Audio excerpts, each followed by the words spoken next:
برادران اسلام، میرے دینی بھائیوں اور عزیز ساتھیوں،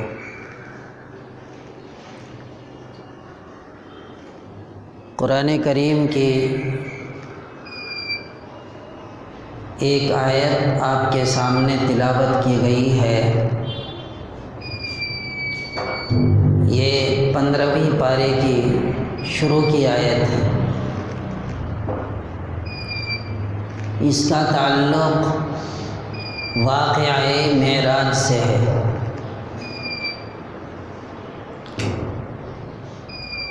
آپ سب جانتے ہیں کہ آپ کے اور ہمارے آقا سید الاولین والآخرین محمد الرسول اللہ صلی اللہ علیہ وسلم کو ایک عظیم الشان معجزہ معراج کا عطا فرمایا۔ معجزات کی تعداد تو بہت زیادہ ہے، ایک لمبی لسٹ ہے۔ معجزات کی نوعیت بھی جدا گانا ہے۔ یہ واقعہ آپ علیہ السلام کے ساتھ جو پیش آیا، یہ واقعہ ہجرت سے پہلے کا ہے۔ بے شمار معجزات میں سے انگلیوں سے پانی کا ابلنا، آپ علیہ السلام کے دستے مبارک لگنے سے بکری کے تھنوں میں دودھ کا اتر آنا، اسی طرح لعاب دہن سے شفا یاب ہو جانا۔ لیکن معراج کا جو معجزہ ہے یہ بالکل جدا گانا معجزہ ہے، دوسرے معجزوں سے بالکل الگ تھلگ ہے۔ آپ علیہ السلام کے بہت سارے بے شمار معجزات، قرآن شریف کا عظیم الشان معجزہ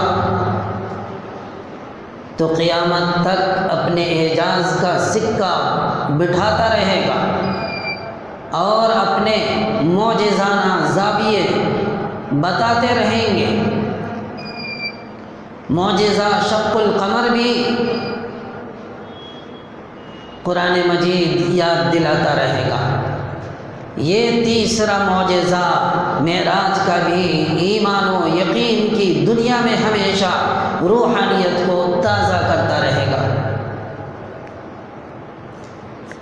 آپ جانتے ہیں کہ اللہ تبارک و تعالیٰ نے تقریباً 1,24,000 انبیاء کرام علیہم السلام کو اس دنیا کے اندر بھیجا تاکہ وہ اللہ کا پیغام لوگوں تک پہنچائے، اور ہر ایک نبی کو مختلف قسم کے معجزات عطا کیے گئے۔ لیکن یہ معجزہ معراج کا معجزہ یہ کسی بڑے سے بڑے فرشتوں کو بھی نہیں ملا اور دوسرے نبی مکرم کو بھی نہیں ملا، بلکہ یہ معجزہ صرف اور صرف سید الاولین والآخرین محبوب رب العالمین صلی اللہ علیہ وسلم کو عطا فرمایا۔ یہ معجزہ اللہ پاک نے آپ کو جسمانی معجزہ عطا فرمایا۔ آپ کو معراج جسمانی عطا ہوئی، روحانی نہیں۔ بعض لوگ کہتے ہیں کہ آپ کو روحانی معراج نصیب ہوئی، جسمانی نہیں، تو اچھی طرح سن لیجئے کہ اللہ کے نبی صلی اللہ علیہ وسلم کو روحانی معراج ایک مرتبہ نہیں کئی مرتبہ ملی۔ محدثین فرماتے ہیں کہ تقریباً 20 دفعہ آپ کو روحانی معراج عطا ہوئی۔ روحانی معراج کا مطلب یہ ہے کہ خواب جیسی کیفیت، جیسے ایک آدمی خواب دیکھ رہا ہے اسی طرح آپ کو معراج نصیب ہو رہی ہے۔ بعض علماء تو یہاں تک فرماتے ہیں کہ 20 نہیں بلکہ اس کی تعداد تقریباً 42 ہے کہ 42 مرتبہ آپ کو روحانی معراج ہوئی، لیکن جسمانی معراج صرف ایک مرتبہ اللہ پاک نے آپ کو عطا فرمایا۔ اور جس معراج کا میں تذکرہ کر رہا ہوں اس سے مراد بھی جسمانی معراج ہے، اور اس کی دلیل قرآن کریم کی آیت جو میں نے آپ کے سامنے پڑھی، سبحان الذی اسریٰ بعبدہ لیلا من المسجد الحرام الی المسجد الاقصی الذی بارکنا حولہ لنریہ من آیاتنا، کہ اس آیت کی شروعات ہی اللہ نے لفظ سبحان سے فرمائی ہے کہ پاک ہے وہ ذات۔ مطلب ہوا کہ آپ کو جسمانی معراج ہوئی کہ اللہ نے اپنی پاکیزگی کا اظہار فرمایا، اپنے پاک ہونے کا اعلان فرمایا، اور سبحان کے ذریعے سے گویا کوئی ایک نئی چیز بتانا چاہتے ہیں اس طرف اشارہ فرمایا کہ اللہ قدرت والے ہیں، اللہ ہر چیز کے اوپر قادر ہیں۔ جس طرح اللہ پاک نے آسمان کو بنایا، جس طرح زمین بنائی، زمین کے اندر خزانے رکھے اور آسمان کو چاند سورج ستاروں سے مزین کیا اور اس کے درمیان بے شمار مخلوق کو پیدا کیا، اللہ اس چیز کے اوپر جب قادر ہے تو اللہ اس چیز کے اوپر بھی قادر ہے کہ اپنے ایک فرشی بندے کو عرش پر بلا کر اللہ تبارک و تعالیٰ ان کی عظمت کا اعلان کر دے۔ چنانچہ اسی کو فرمایا سبحان الذی، پاک ہے وہ ذات، اسریٰ بعبدہ، جو راتوں رات اپنے بندے کو لے کر گیا، من المسجد الحرام الی المسجد الاقصی، کہ مسجد حرام سے مسجد اقصی لے کر گیا۔ تو اس آیت کے اندر اللہ نے ایک قسم کی دلیل بھی دی کہ ہم نے اپنے بندے کو بلایا، اور بندہ کہتے ہی ہیں روح اور جسم کے مجموعے کو۔ جو بندہ ہوتا ہے وہ غلام ہوتا ہے، عبد کے معنی بندہ اور غلام کے، اور عبد کہتے ہی ہیں کہ جسم اور روح کے مجموعے کو۔ تو اللہ پاک نے آپ کو جسمانی معراج عطا فرمائی، آپ اپنے جسم و جثہ کے ساتھ یہ سفر آپ نے طے فرمایا۔ اسی لیے علماء کہتے ہیں کہ ابدیت کا بہت اونچا مقام ہے، ابدیت کوئی معمولی چیز نہیں ہے، بڑا اونچا معنی رکھتا ہے۔ اللہ کے نبی صلی اللہ علیہ وسلم نے بھی صفت ابدیت کو پسند فرمایا۔ حضرت حسن بصری رحمۃ اللہ علیہ یا ربی کہہ کر یہ کہتے کہ اے پروردگار، آپ تو ہمارے رب ہیں، ہم آپ کو یا ربی کہتے ہیں، ایک بار تو آپ یا عبد یعنی اے میرے بندے بھی کہہ دیجئے۔ اتنے بڑے بزرگ، تو ابدیت کا مقام اور مرتبہ جو ہے بہت اونچا ہے، اللہ کو عبد بہت زیادہ پسند ہے۔ اللہ کے نبی صلی اللہ علیہ وسلم نے بھی صفت ابدیت ہی کو پسند فرمایا۔ اسی طرح حسن دہلوی بھی عبد کو اس انداز میں پیراتے ہوئے ارشاد فرماتے ہیں، بندہ حسن بسد زباں گفتہ کہ تو بندہ بندہ حسن بسد زباں گفتہ کہ تو بندہ تو بزبان خود بگو بندہ نواز کیستی. یہ فارسی کا شعر ہے، اس کو حضرت حسن دہلوی نے کہا ہے کہ بندے کا مقام جو ہے یہ بہت ہی اونچا ہے. چنانچہ حضرت مفتی محمد شفیع صاحب رحمۃ اللہ علیہ نے اپنے والد کے حوالے سے امام رازی رحمۃ اللہ علیہ کے قول کو نقل کیا ہے کہ ابو القاسم انصاری کو کہتے ہوئے سنا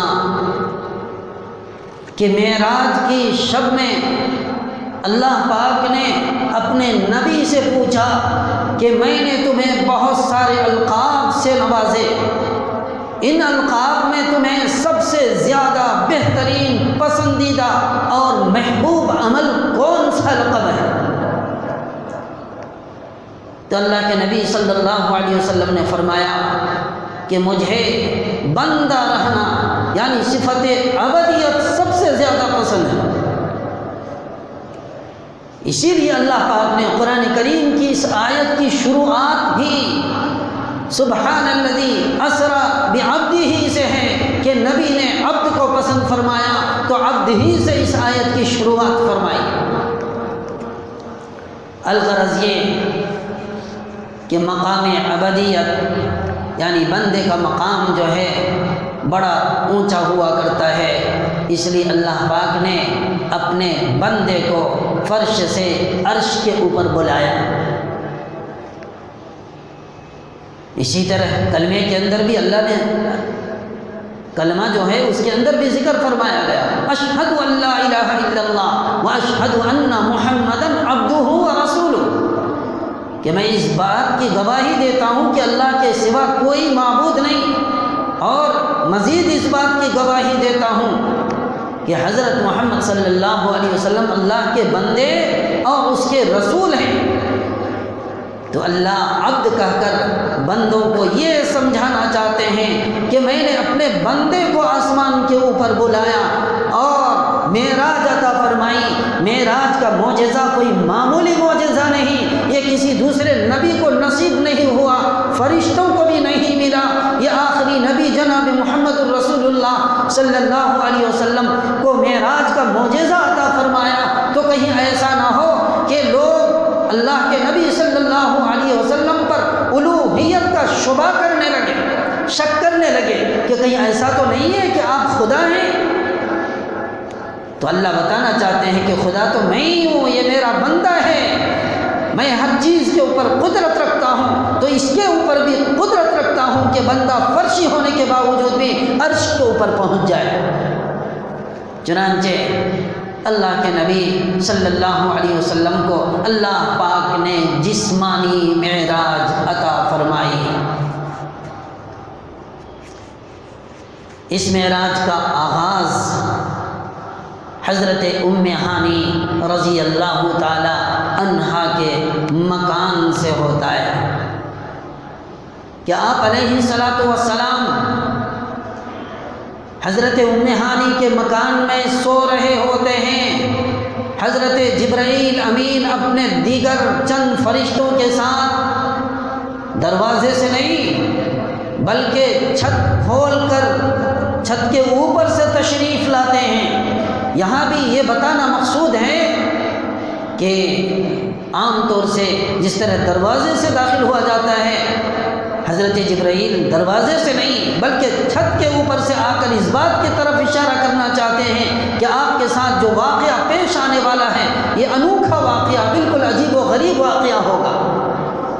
چنانچہ اندر آئے تو آپ علیہ الصلاۃ والسلام سو رہے ہیں بین النوم والیقظہ، کہ انبیاء کی نیند جو ہوتی ہے آدھی آدھی ہوتی ہے، آدھا سوتے ہیں اور آدھا جاگتے رہتے ہیں. ان کی آنکھیں سوتی رہتی ہیں، دل ان کا جاگتا رہتا ہے، اللہ کا ذکر کرتا رہتا ہے. یہ انبیاء کی نیندیں ہوتی ہیں. آپ علیہ الصلاۃ والسلام بھی سو رہے تھے. فرشتے نے آ کر آپ علیہ الصلاۃ والسلام کو جگایا اور اٹھا کہ آپ کو سفر پر چلنا ہے. چنانچہ وہاں سے اٹھا کر حتیم کے پاس لے آئے۔ حتیم کے پاس لا کر آپ کو سلا دیا گیا، آپ سوئے، اور پھر وہاں سے سفر کا جب آغاز ہونے لگا تو چاہے زمزم یعنی زمزم کے کنویں کے پاس حضرت جبرائیل امین آپ کو لے کر گئے اور پھر آپ کو سلا دیا۔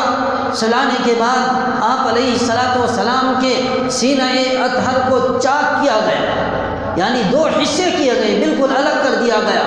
وہاں سے قلب اطہر کو اور دیگر اعضاء کو حضرت جبرائیل امین نے اپنے دستے مبارک سے نکالنے کے بعد آب زمزم سے ان کو اچھے انداز میں دھویا، ان کی صفائی کی، ستھرائی کی، اور آپ کے پاس ایک سونے کا تشت لایا ہوا تھا جو جنت سے لے کر آئے تھے۔ اس تشت کے اندر اللہ پاک نے علم و حکمت اور نور سے بھر دیا تھا۔ قلب اطہر اور دیگر اعضاء کو دھونے کے بعد علم و حکمت اور نور کو حضرت جبرائیل امین نے آپ کے قلب اطہر کے اندر بھر دیا اور گردن کی جو رگیں ہوتی ہیں ان رگوں کے اندر بھر دیا۔ پھر معمول کے مطابق اس کی سلائی کر دی، پھر آپ صحت یاب ہو گئے۔ یہ بات بعض لوگوں کو سمجھ میں نہیں آتی، لیکن آج کے ٹیکنالوجی کے زمانے میں باریک سے باریک اور خطرناک قسم کے مرض کا آپریشن کر کے ڈاکٹر جو ہے اس کا علاج کرتا ہے۔ یہ چیز تو سمجھ میں آتی ہے، لیکن یہ لوگوں کو سمجھ میں نہیں آتی۔ یہ جسمانی امراض کو دنیا کے اندر آپریشن کر کے ختم کیا جاتا ہے، اور اللہ کے نبی کے ساتھ جو ہوا یہ روحانی علاج ہوا، یہ روحانی علاج ہوا کہ دنیا کی کدورتوں کو اللہ پاک نے حضرت جبرائیل امین کے ذریعے سے صفائی کروائی، اس لیے کہ آپ ایک دوسرے عالم کا سفر کرنے والے تھے۔ الغرض یہ آپ علیہ الصلوۃ والسلام کا سینہ اور شق صدر چاک کیا گیا اور انوارات سے بھرنے کے بعد پھر حسب معمول سلائی کر دی گئی، آپ صحت یاب ہو گئے۔ ایک جنتی جانور براق کو منگایا گیا، یہ جنتی جانور، اسے بھی آپ جبرائیل علیہ الصلوۃ والسلام آپ کے لیے لے کر آئے تھے۔ یہ جانور خچر سے تھوڑا چھوٹا اور حمار سے تھوڑا بڑا، بہت زیادہ گڈھا بھی نہیں اور بہت زیادہ اونچا بھی نہیں، درمیانی قد رکھنے والا اس جانور کو براق کہتے ہیں۔ براق یہ برق سے نکلا ہے، برق کہتے ہیں بجلی کی چمک کو۔ آپ نے دیکھا ہوگا کہ آسمان سے جب بجلی چمکتی ہے تو لمحوں کے اندر چمک کر پھر جو ہے اس طرح غائب ہوتی ہے کہ اس کا نام و نشان بھی نہیں ہوتا ہے، تو بجلی کی چمک کو برق کہتے ہیں۔ یہ جو سواری لائی گئی تھی یہ تیز رفتار بجلی کے مانند تھی، مطلب یہ کہ ایسی تیزی سے چلنے والی سواری تھی کہ ایک قدم یہاں تو ایک قدم منتہائے نظر، یعنی انسان کی نظر جہاں تک جا سکتی ہے ان کا دوسرا قدم وہاں ہوتا تھا۔ یہ سواری لے کر آئے، اللہ کے نبی صلی اللہ علیہ وسلم کو سوار کیا گیا۔ روایتوں میں آتا ہے کہ حضرت جبرائیل امین پیچھے سوار ہوئے اور آپ کو سامنے سوار کیا گیا۔ اب جب سوار ہوئے تو براق شوخی کرنے لگا، اپنے جسم کو حرکت دینے لگا، جس طرح بعض جانوروں کی عادت ہوتی ہے کہ سوار ہونے کے بعد ذرا وہ شوخی بگاڑنے لگتا ہے۔ حضرت جبرائیل امین نے جب دیکھا کہ براق شوخی بگاڑ رہا ہے تو مخاطب ہو کر کہا کہ اے براق تو یہ کیا کر رہا ہے؟ تیرے جسم کے اوپر اللہ کے نبی صلی اللہ علیہ وسلم سوار ہیں، اور اس سے زیادہ مکرم، اس سے زیادہ معظم اور اس سے زیادہ محترم کسی نے بھی تمہاری سواری آج تک اختیار نہیں کی۔ تمہارے جسم پر آخر الزمان سید الاولین والآخرین محمد الرسول اللہ صلی اللہ علیہ وسلم سوار ہیں۔ لکھا ہے مفسرین نے کہ اتنا کہتے ہی یہ جانور بالکل پسینہ پسینہ ہو گیا، اس کے بعد بالکل سکون سے کھڑ گیا۔ آپ علیہ السلام کا سفر شروع ہو رہا ہے، مسجد حرام سے آپ کا سفر شروع ہو چکا، چل رہے ہیں، چلتے چلتے ایک مقام آیا جہاں باغات ہی باغات، درخت ہی درخت نظر آ رہے تھے۔ حضرت جبرائیل امین نے آپ علیہ السلام کو سواری سے اترنے کو کہا اور فرمایا کہ 2 رکعت نماز آپ یہاں ادا کر لیں۔ چنانچہ آپ علیہ السلام نے 2 رکعت نفل نماز ادا کی، اور پھر جبرائیل امین نے بتایا کہ یہ وہ جگہ ہیں جہاں آپ ہجرت کر کے تشریف لانے والے ہیں، یعنی آپ کے لیے جائے ہجرت بننے والی ہیں۔ سواری کے اوپر سوار ہوئے اور پھر دوبارہ سفر شروع ہوا وہاں سے۔ چلتے چلتے یہ سواری طور سینا پہنچی، پھر آپ کو اترنے کے لیے کہا گیا، 2 رکعت نماز پڑھنے کو کہا گیا۔ آپ اترے اور آپ نے 2 رکعت نماز ادا کی اور بتایا کہ یہ وہ مقام ہے جہاں اللہ پاک نے حضرت موسیٰ علیہ السلام سے کلام کیا تھا اور آپ سے ہم کلام ہوئے تھے۔ پھر آپ یہاں سے چلے مدین، جو حضرت شعیب علیہ السلام کی بستی تھی، وہاں بھی اترنے کو کہا گیا، وہاں بھی آپ نے 2 رکعت نماز ادا کی۔ پھر آپ کو بتایا گیا کہ یہ حضرت شعیب علیہ السلام کی بستی ہے۔ پھر آپ وہاں سے سوار ہوئے اور چلے حضرت عیسیٰ علیہ السلام کی جو جائے پیدائش تھی، آپ وہاں پہنچے۔ پھر حضرت جبرائیل امین نے آپ کو اترنے کا حکم دیا، اترنے کے بعد آپ نے 2 رکعت نماز پڑھی۔ پھر بتایا گیا کہ یہ وہ مقام ہے جہاں حضرت عیسیٰ علیہ السلام پیدا ہوئے تھے۔ پھر آپ کی سواری وہاں سے چلی اور مسجد اقصیٰ، جسے بیت المقدس کہتے ہیں، قبلہ اول کہا جاتا ہے، آپ وہاں تشریف لے گئے، اندر داخل ہوئے۔ آپ کی سواری کو دروازے کے باہر جہاں دیگر انبیاء کرام علیہم الصلاۃ والتسلیم اپنی سواریوں کو باندھا کرتے تھے، وہاں ایک پتھر تھا، اسی پتھر سے اس براق کو باندھ دیا گیا۔ آپ اندر تشریف لے گئے۔ اللہ تبارک و تعالیٰ نے آپ کے پہنچنے سے پہلے ہی تمام انبیاء کرام علیہم السلام کی ارواح کو وہاں جسمانی شکل دے کر، ارواح کی کوئی شکل نہیں ہوتی، لیکن اللہ پاک نے اپنی قدرت سے تمام ارواح کو جسمانی شکل میں مشکل کر کے تمام کو پہلے ہی حاضر کر دیا تھا۔ تمام انبیاء کرام علیہم السلام آلریڈی بیت المقدس کے اندر تشریف فرما تھے۔ آپ گئے، جانے کے بعد دیکھا کہ تمام انبیاء کرام علیہم السلام صف بصف کھڑے ہیں، صفیں لگی ہوئی ہیں۔ ایسا محسوس ہو رہا ہے جیسے نماز کی تیاری ہو چکی ہے۔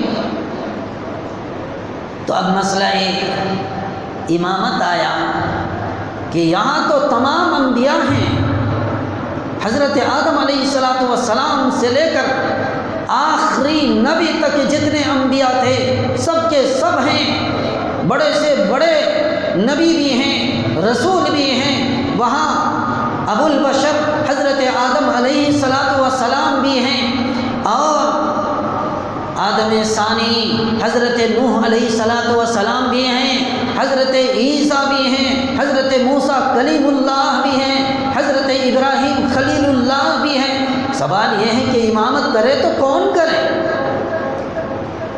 حضرت جبرائیل امین سے پوچھا گیا کہ امامت کون کرے؟ جبرائیل نے کہا کہ میں اللہ سے پوچھ لوں، معلوم کر لوں کہ کون امامت کرے۔ چنانچہ حضرت جبرائیل امین نے اپنے رب سے مشورہ کیا، پوچھا تو اللہ پاک نے کہا کہ دیکھو روحانی اعتبار سے جس کا وزن بڑھا ہوا ہے اسے امامت کے لیے آگے بڑھاؤ اور ان کی اقتداء میں دوسرے سارے لوگ نماز پڑھیں گے۔ یہاں بھی اللہ پاک نبی کریم صلی اللہ علیہ وسلم کی عظمت کو ظاہر کرنا چاہتے تھے ڈائریکٹ بڑھا دیتے، لیکن جبرائیل کو حکم دیا کہ دیکھو روحانی اعتبار سے کون سب سے زیادہ وزنی ہے۔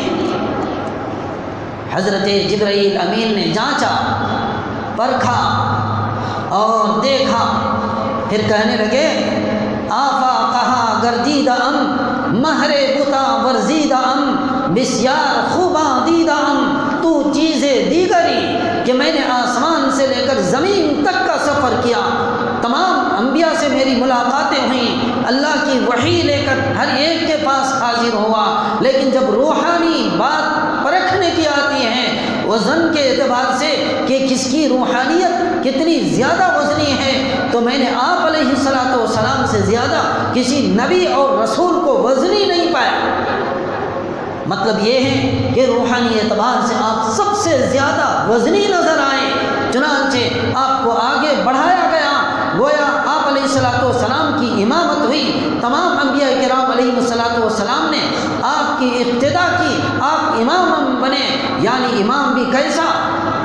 امام الانبیاء قرار دیے گئے کہ تمام انبیاء کے آپ امام بنے۔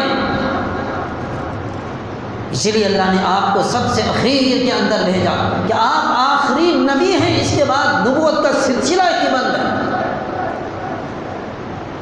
تو گویا یہ کہ دوسرے انبیاء میں جتنی خوبیاں تھیں وہ سب کے سب خوبیاں تنہا آپ کے اندر موجود، جتنے علوم دوسرے انبیاء میں تھے وہ تنہا آپ میں موجود، جتنی نعمتیں برکتیں اللہ پاک نے دوسرے انبیاء کو عطا فرمائی تھی وہ تنہا آپ میں موجود۔ اسی کو جبرائیل نے کہا تو چیزیں دیگری، کا مقام ہی کچھ اور ہے، روحانی اعتبار سے آپ کا وزن بالکل دو بالا ہے۔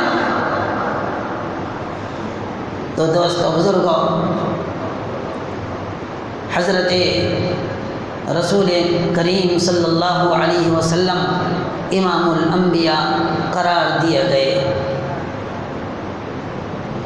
یہ مسجد اقصی ہے جو قبلہ اول جسے کہا جاتا ہے۔ روایتوں کے اندر آتا ہے کہ اس مسجد کے اندر ایک نماز اگر کسی نے پڑھی تو اس نماز کا ثواب تقریباً 25,000 ہے، اور ایک روایت کے مطابق 25 نہیں بلکہ 50,000 ثواب۔ نماز پڑھنے والے کو ایک نماز کا ثواب 50,000 ہو یا 25,000 ہو، یہ کوئی معمولی بات نہیں ہے۔ تو اللہ کے نبی صلی اللہ علیہ وسلم کو یہاں لایا گیا، وجہ کیا ہے؟